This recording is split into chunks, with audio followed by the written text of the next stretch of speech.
Shalom, shalom, Mishpacha. So Ken Efraiym once again coming to you from the house of Efraiym. And today we're going to start a new book. And before we start that new book, I want to talk about a couple things. For most of us, this is the beginning or around the beginning of the new biblical year. And I was thinking that, how sometimes we hear mocking to the secular world in terms of New Year resolutions and hey, next year I'm going to lose weight, or I'm going to do this, or I'm going to do that.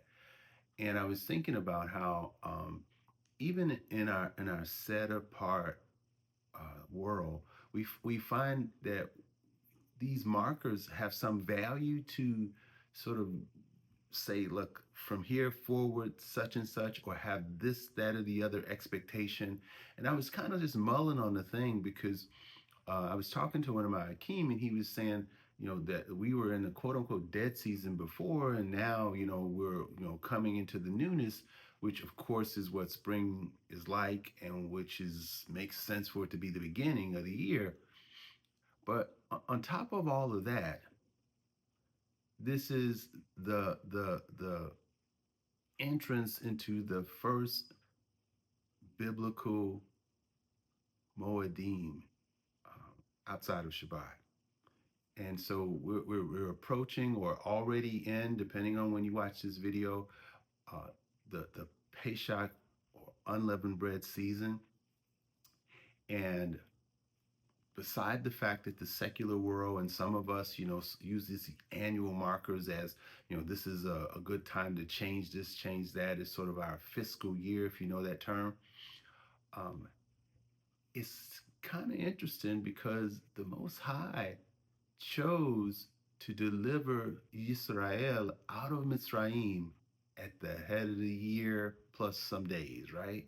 And so it seems like he too, if you follow me, has used this as a marker, as a sort of line in the sand. And in the case of Pesach, it's a line in the sand for deliverance, for salvation, for calling his people out and setting them apart.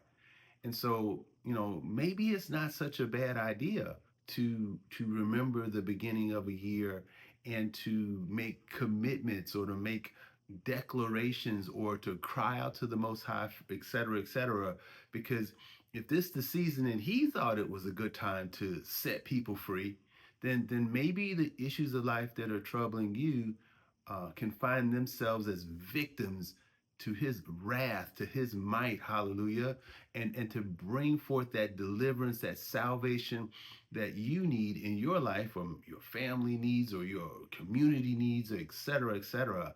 And so, I just wanted to kind of lead the video out with that because the Moadim are upon us, set apart ones, hallelujah. And I think that every year we go around this cycle, there's a richness that comes forth. There's an additional layer that we either dig down into to get deeper or reach up to get higher, whichever one you prefer. But I just wanted to remind us that, keep the Moedim, keep the feast. Don't be discouraged by different calendars or different mindsets or people saying this or people saying that. Find your groove with the Most High, and I'm not advocating uh, individualites. That's not my point. But what I'm saying is that there always have been some divisions.